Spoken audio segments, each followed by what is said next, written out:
sesuatu yang kita harapkan dan bukan suatu kesengajaan. Nah, namun demikian tentu saja ini menjadi bahan evaluasi dan catatan.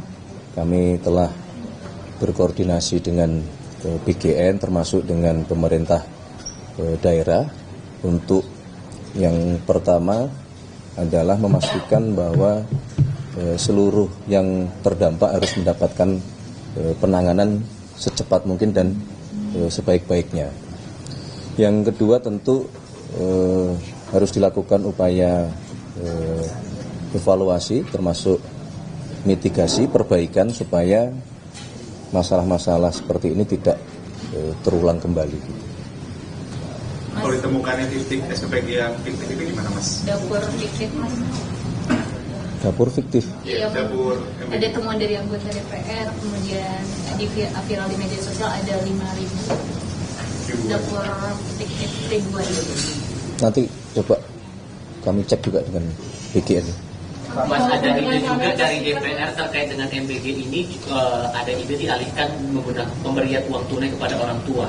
Itu memungkinkan? Kalau ide kan dari dulu banyak ya, dan bukan berarti ide ini tidak baik atau ini ide yang satu lebih baik, tidak.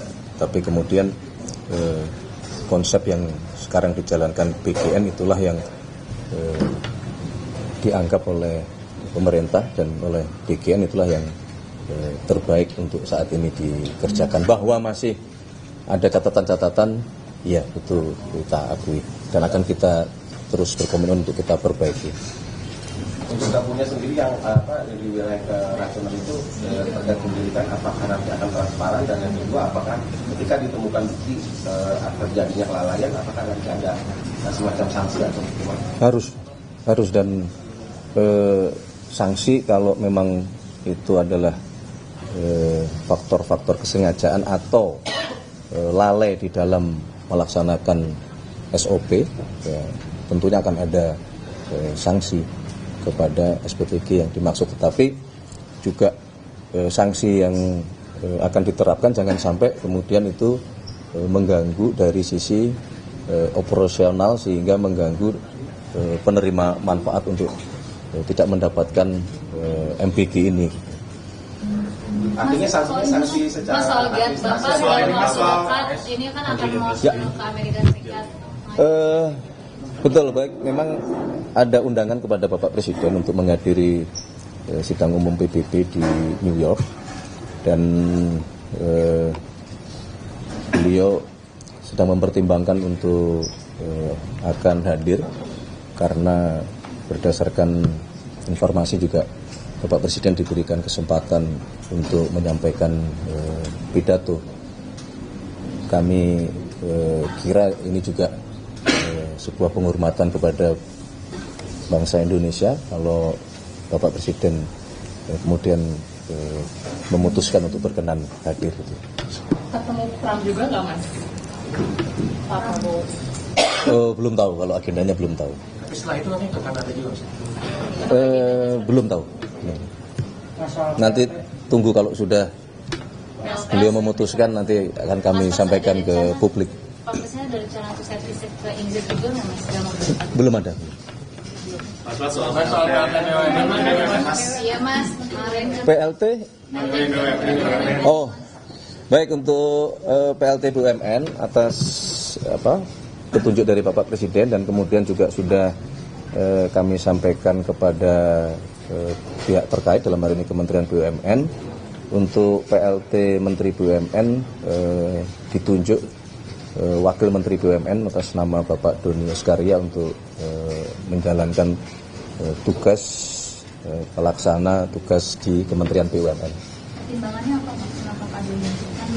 Kan beliau beliau kan memang Wakil Menteri BUMN, dan kedua saat ini beliau kan juga menjadi COO di Danantara, sehingga harapannya dengan pelaksana tugas ini diberikan kepada beliau, ini akan mempercepat proses pembenahan BUMN kita yang sekarang memang sedang dilaksanakan oleh Danantara dan Kementerian BUMN. Sampai kapan kira-kira PRT? Kira-kira sampai kapan? Belum tahu lah. Dan baru 2 hari. Mas, kalau isu muncul Kementerian BUMN berlibur ke Danantara, Mas mungkin arahan dari pemerintah? Belum ada, belum. Nanti kita tunggu. Tapi apakah itu ada alasan? Ada kemungkinan, tapi memang masih dalam proses kajian dan diskusi. Gimana berarti nanti ada alasan? Ada kemungkinan. Pertimbangan yang muncul apa aja, Mas? Untuk melebur itu, Mas? Karena strategis di Danantara. Ya, karena kalau pertimbangannya banyak ya. Salah satunya kan karena kemudian proses pelaksanaan pembinaan, kemudian manajemen perbaikan itu sekarang kan sedang dikerjakan oleh teman-teman di Danantara gitu. Mas Pras, hari ini bukan lagi enggak ada pelantikan kepala badan, kepala BRIN. Pada dasar aja Mas. Ada nggak sih karena dari Belum ada. Oh, belum ada. Jadi untuk hari ini belum ada rencana untuk adanya pelantikan. Dalam waktu dekat kepala BRIN yang baru akan dilantik. Belum ada. Tapi viral banget kan muncul beredar gitu. Ada beberapa sosok gitu yang dimunculkan. Kalau masalah viral ya kan kita tidak bisa menghalangi ya. Tapi belum ada. Hari ini rencana pergantian ataupun pelantikan baik menteri, wakil menteri maupun kepala badan. Mas, soal PLT Menteri BUMN berarti nanti sampai itu, Mas, sampai itu dilebur BUMN di Danantara apa nunggu? Apakah Ya, belum tahu. Terkait reformasi kepolisian, Mas, ada muncul nama Pak Mahfud MD masuk ke dalam tim itu. Beliau dipertimbangkan nggak sih atau prosesnya seperti apa sejauh ini, Mas? Ya, jadi berkenaan dengan komisi atau komite reformasi kepolisian memang itu bagian dari komitmen pemerintah, ya, komitmen Bapak Presiden, dan sekarang sedang proses untuk kita meminta kesediaan para tokoh-tokoh untuk berkenan bergabung di komite tersebut. Termasuk salah satunya. Mas, soal kebijakan pemerintah Mas soal impor BBM satu pintu untuk Pertamina ini pertama seperti apa sampai ada evaluasi karena kan dampaknya pada SPBU swasta yang banyak tutup nih Mas. Itu ke Pak Menteri SDM lah sama Dirut Pertamina itu. Mas mau minta tanggapannya. Menkyu Purbalingga bilang ke depan bulan depan akan mulai turun ke kementerian lembaga dengan anggaran yang besar. Kalau misalkan anggarannya nanti Oktober sampai Oktober akhir tidak optimal, itu nanti akan ditebar ke beberapa program-program lain. Misalkan kayak bantuan pemerintah kemarin sudah sempat disampaikan DPR. Pertanyaannya dari Pak Presiden sendiri mendukung nggak sih, atau nggak mungkin akan ada dorongan bagi kementerian nanti dalam tanda kutip kooperatif lah gitu apabila nanti Kementerian Keuangan turun gitu memantau anggaran secara langsung. Kalau menurut kami itu sesuatu yang memang harus dilakukan karena belanja pemerintah itu harus optimal, sehingga kalau Menteri Keuangan mengevaluasi tentu berdasarkan data, ya, kalau memang ada kementerian yang menurut data tersebut serapannya masih belum optimal, ya sudah menjadi kewajiban untuk kita bersama-sama, terutama Kementerian Keuangan, mendorong supaya pelaksanaan program-program di kementerian tersebut yang korelasinya nanti dengan penyerapan anggaran itu bisa optimal. Presiden menyoroti nggak sih Mas, mungkin soalnya kan Pak Purbalingga juga sudah terang-terangan bilang katanya ada beberapa yang mungkin belum optimal belanjanya gitu. Tidak sekedar menyoroti, beliau fokus betul gitu, dan sekali lagi ya beliau bukan sekedar setuju, memang justru itu harus kita dorong bersama-sama gitu. Apa yang menjadi kendala dicari jalan keluarnya gitu. Mas, soal yang tindak lanjut yang SPBU swasta itu masalah ini, karena kan ujungnya sampai ke PHK, ada kekhawatiran ke sana. Apakah ada arahan juga dari Presiden mungkin ke Kemenaker untuk mengantisipasi masalah PHK ini jangan sampai menjadi besar? Gitu? Kalau berkenaan dengan efeknya, tentu kami berkoordinasi dengan kementerian terkait untuk sekali lagi segera mencari jalan keluar supaya dan mengantisipasinya supaya tidak menimbulkan efek-efek seperti tadi yang disampaikan. Mas, kan anak Presiden Soekarno itu Ibu Tutut itu menggugat Pak Menkyu ya Pak, karena sudah keluar negeri. Kalau di sana apakah ada tanggapan? Kan sudah dicabut gugatannya. Informasinya kan begitu. Cuma kata PT UN belum ada informasi. Hah? Ya, nanti kita cek. Kalaupun ada, tentunya kita cari jalan keluar lah, kita berkomunikasi kan. Kami sendiri, mohon maaf, belum mempelajari isi dari gugatan beliau gitu. Soal wamen yang masih ada di komisaris, kan sudah ada putusan MK yang melarang wamen. Ya, itu kan di dalam putusan memang memberi waktu ya kepada pemerintah, dan sebagaimana yang sudah saya sampaikan di beberapa kesempatan bahwa itu sedang dilakukan proses pembenahan di Danantara, ya, termasuk salah satunya adalah dalam rangka menindaklanjuti apa yang menjadi putusan Mahkamah Konstitusi. Mas, sudah ramai di sosial media soal gerakan anti sirene atau provokator itu Mas yang menolak misalnya yang digunakan fatwa untuk kirimnya ke pejabat, kalau dari pemerintah sendiri itu harapannya bagaimana? Ya, yang pertama tentu kami Kementerian Sekretariat Negara dulu juga sudah pernah membuat surat edaran kepada seluruh jajaran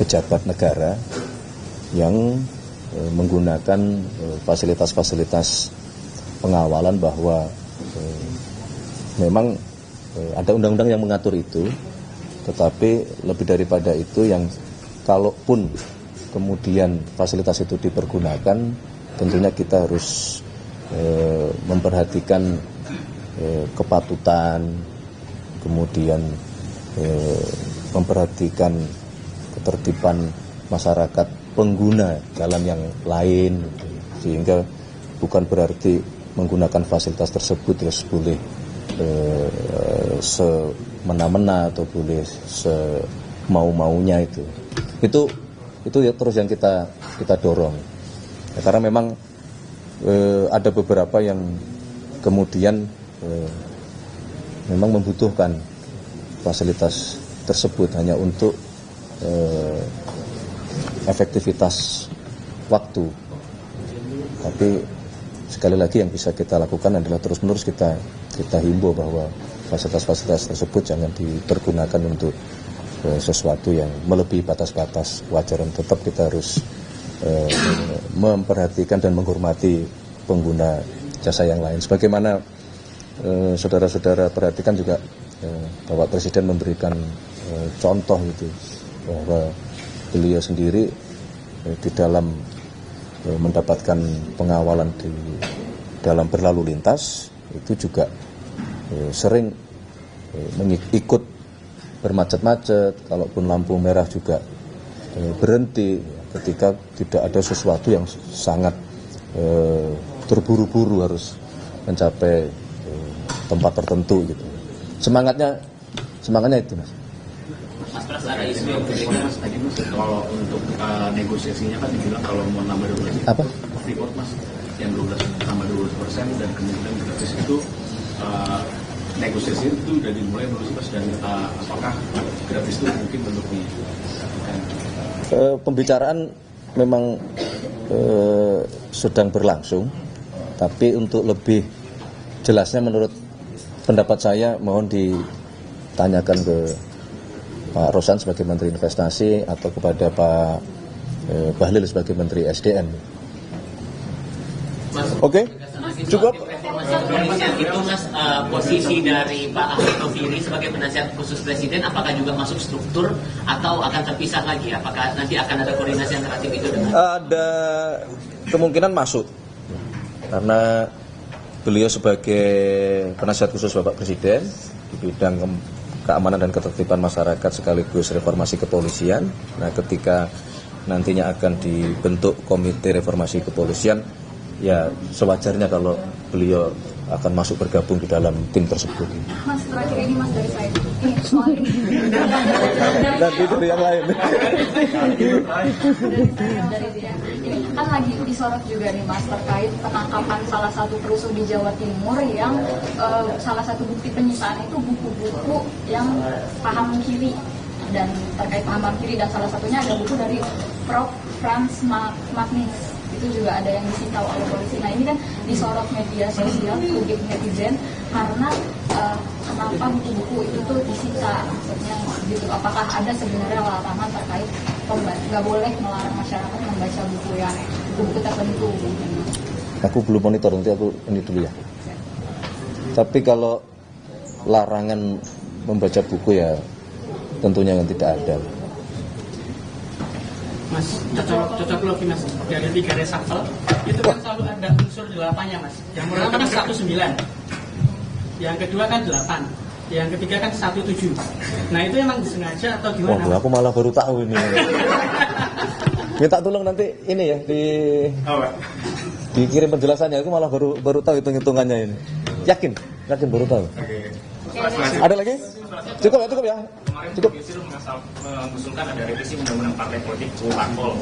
Ini karena melihat Prof. Yusril. Siap. Mengusulkan revisi undang-undang parpol karena sistem saat ini itu lebih mengakomodir mereka yang punya modal besar dan selebriti gitu Mas. Di satu sisi menutup akses bagi mereka yang tertentu.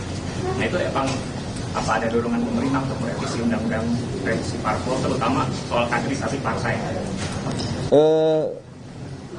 Menurut pendapat kami, apa yang disampaikan di publik berkenaan dengan masalah sistem pemilu kita, revisi undang-undang pemilu kita, itu sebenarnya kan bukan sesuatu yang baru juga ya. Jadi di masa pemerintahan sebelumnya juga itu sudah sempat dibahas juga gitu. Kemudian di beberapa forum partai-partai politik juga menyampaikan hal tersebut itu, sehingga kalau memang itu menjadi sebuah wacana, menjadi sebuah keharusan untuk kita memperbaiki atau mencari sistem pemilihan kita yang jauh lebih baik, ya itu tidak ada masalah juga. Spesifik mengatur kaderisasi parpolnya gimana Mas? Apa juga akan mengatur juga ranah? Ya nanti kita lihat kan dari evaluasinya seperti apa, sehingga yang mau diperbaiki sampai sejauh mana. Tentunya kita membutuhkan masukan dari banyak pihak, terutama juga dari partai-partai politik yang selama ini memang menjalankan fungsi tersebut. Jadi ini arti revisinya inisiatif pemerintah ya Mas? Belum sampai ke situ. Ya. Sama adanya juga Mas demo. Nah, katanya terakhir. Ini kak yang ini bener-bener terakhir. Bener terakhir. Soal ini Prof. Yusril juga bilang katanya Presiden Prabowo tidak jadi membuat TGPF terkait demo Agustus kemarin. Mungkin pertimbangannya itu apa sih kemarin pertemuan begitu dari Prof. Yusril? Kalau yang sepanjang kami tahu bahwa itu kan muncul pada saat setelah pertemuan Bapak Presiden ya dengan gerakan Nurani Bangsa gitu, di mana di situ disampaikan bahwa Bapak Presiden telah setuju membentuk tim gabungan pencari fakta atau tim investigasi. Perlu kami sampaikan bahwa di dalam pertemuan tersebut Bapak Presiden tidak pernah menyampaikan hal tersebut itu. Yang beliau sampaikan bahwa proses investigasi terhadap kejadian beberapa waktu yang lalu kan itu sudah berjalan itu, sehingga dalam kesempatan ini perlu kami luruskan bahwa Bapak Presiden tidak pernah menyampaikan ingin membentuk atau menyetujui pembentukan tim investigasi tersebut. ada kekhawatiran dari beberapa aktivis dan beberapa pihak dari organisasi HAM, pemerintah dinilai perlu untuk tetap membentuk tim itu karena akan ada potensi untuk dipanggilnya tokoh-tokoh berpengaruh yang mungkin saja tidak bisa dipanggil oleh 6 organisasi HAM yang sudah membentuk TGPF lebih dulu. Kalau membaca penilaian itu, apakah pemerintah akan tetap untuk menyerahkan semuanya kepada 6 lembaga HAM yang sudah membentuk itu atau gimana? Ya, bukan menyerahkan atau tidak, kan sekarang kita menghormati juga terbentuknya LNHAM ya. Nah, ya biarkan prosesnya berjalan gitu, dan kalau kemudian dalam prosesnya itu terdapat kendala, ya kita akan coba membantu untuk mencari jalan keluarnya. Lebih nih. Oke, cukup? Sudah punya berita untuk dilaporkan kepada. Sudah bisa absen. Oke ya, thank you ya, terima kasih ya. Semua sehat-sehat, tetap semangat. Kalaupun ada masalah kita cari titik pertemuan.